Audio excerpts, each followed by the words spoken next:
మన వారికొండ పట్టణంలో నీ 7 మంది కుమారులు 6 మంది కోడళ్ళు మా వదిన గారైన పట్టకుదరు సాని 33 జీతగాళ్ళు 66 మంది కూలి వాళ్ళు నా 7 వారు జోడు వారు మన వారికొండలో చిన్నలు పెద్దలు అందరూ క్షేమమా అన్నయ్య? అన్నయ్య మన వారికొండలో అవునన్నయ్య గురించి అడుగుతున్నావా? అవునన్నయ్య అలాగే తెలుపునమ్మా. అన్నయ్య చెల్లెలా అన్నయ్య అమ్మ వినవే చెల్లెలా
నా 7 మంది కుమారులు 6 మంది కోడళ్ళు నా పెద్ద కోడలు బంగారు కవరి నీ వదిన దొరుకుతారు నాకు 33 జీతగాళ్ళు 66 మంది కూలివాళ్ళు నీ 7 వారు జోడు వారు మన వారికొండలో చిన్నలు పెద్దలు అందరూ కూడా క్షేమముగా ఉన్నారమ్మా. చాలా సంతోషమైన మాట చెప్పావన్నయ్యా. అవును చెల్ల. మరి కాకపోతే మనకు చిన్ని కోరిక అన్నయ్య. ఏమిటమ్మా? అడిగినందుకు ఎలాంటి కోపం లేదా అన్నయ్య? ఏమిటమ్మా? అడిగినందుకు ఎలాంటి కోపం ఎలాంటి కోపం లేదు అన్నయ్య.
చేసి 30 సంవత్సరాలు గడిచిపోతున్నాయి. 30 సంవత్సరాల తర్వాత నా పావుకొండకు వచ్చావంటే ఏ పని మీద వచ్చావు తెలిపితే సంతోషిస్తాను కదా అన్నయ్య. ఏమి పని మీద వచ్చినాను? అవునన్నయ్య. అవునన్నయ్యా. సంతోషం అన్నయ్య.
అన్నయ్య నా బాలమందికి చిన్నకు పుట్ట ఏదో వాడు వెంకటరెడ్డి. అవునా? నా చిన్న కుమారుడు. నీ 6 మందికి చిన్నకు పుట్ట రమణ చిన్నమ్మ. అవునన్నయ్య. నా మేనకోడలమ్మా. అవునా? చిన్నమ్మను ఎండలడికి అడగ వచ్చానమ్మా చెల్లెలా. ఓహో, 30 సంవత్సరాల తర్వాత నీ కుమారుడు ఎంగడికి ఇచ్చి నా కూతురి చిన్నమ్మ కళ్యాణం చేయాలని నా పావుకొండకు వచ్చానంటున్నావు. చూడన్నయ్యా, వేగులేసి తెల్లవారితే మీ ఓరుండలు కొలిసేది శివమతము. అటు వేగులేసి తెల్లవారితే మా పావుకొండలో గోవింద నారాయణ వైకుంఠ వాసాన్ని గోవింద నమస్కారం చేస్తాం కదన్నయ్యా. అటు హరిమతానికి ఇటు శివమతానికి మన విరుగురు విడిపోయి చాలా కాలం అయిందన్నయ్య.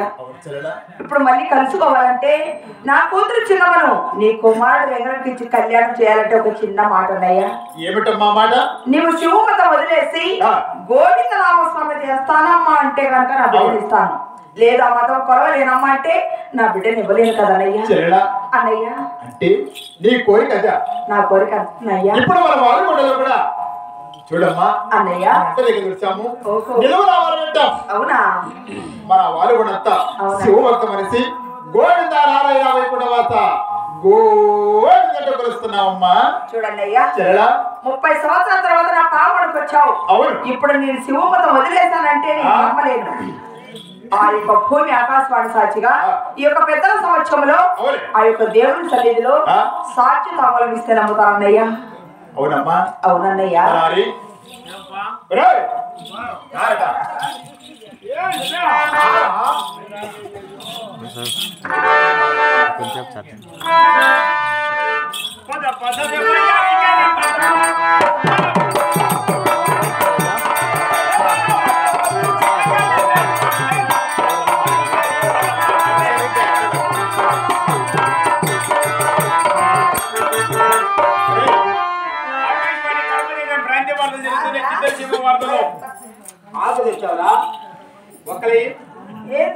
పట్టీలో లేదు కదా ఒక్కలో మర్చిపోయినప్ప 50 రూపాయలు ఒక్కలు రాసినా ఒక్కల కుక్కలు చచ్చిపోయినాయి బాత్రూమ్ సరుకులు బయట పెట్టిండప్ప వాకిట్లో బయట మరి 4 మంది మళ్ళీ ఆడు వాకిట్లో బయట పెట్టి మిడిల్ మీద పెట్టిందా పెద్దకొక 40 కోటి దొంగని మాత్రం మనం నమ్మలేంగా మన జీవితంలో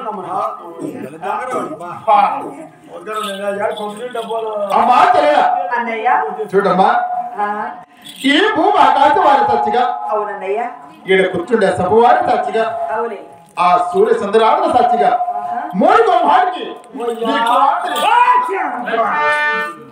చూసావన్నయ్యా తామలు చేతిలో పడుతుండగానే తలా తుమ్ముతుంటే భయంగా ఉందన్నయ్యా ఇవాళ వద్దా అని మరి అన్నా చెల్లెలు అన్నబంధం అవునన్నయ్యా వాడెవడు మన ఇంటి జీతగాడు అవులే వాడికి మనకి ఏం సంబంధం లేదమ్మా అదే కాబోలు ఎప్పుడే కట్ట ఏమిట్రా ఏం లేదు ఒంటి పని చేసేవాడే కాబట్టి నీతో సంబంధం లేదంటున్నాడు మా అన్నయ్య వాడు తెచ్చి నీకేమైనా ముట్ట ఏం లేదు కదా లేదు అయిపోయిందంటావా ఆ యొక్క భూమి ఆకాశవాణి సాక్షిగా ఈ పెద్దల సమక్షంలో ఆ యొక్క దేవుడి సన్నిధిలో నా కూతురు చిరమనం నీ కుమారుడు ఎదురికి ఇస్తాను కానీ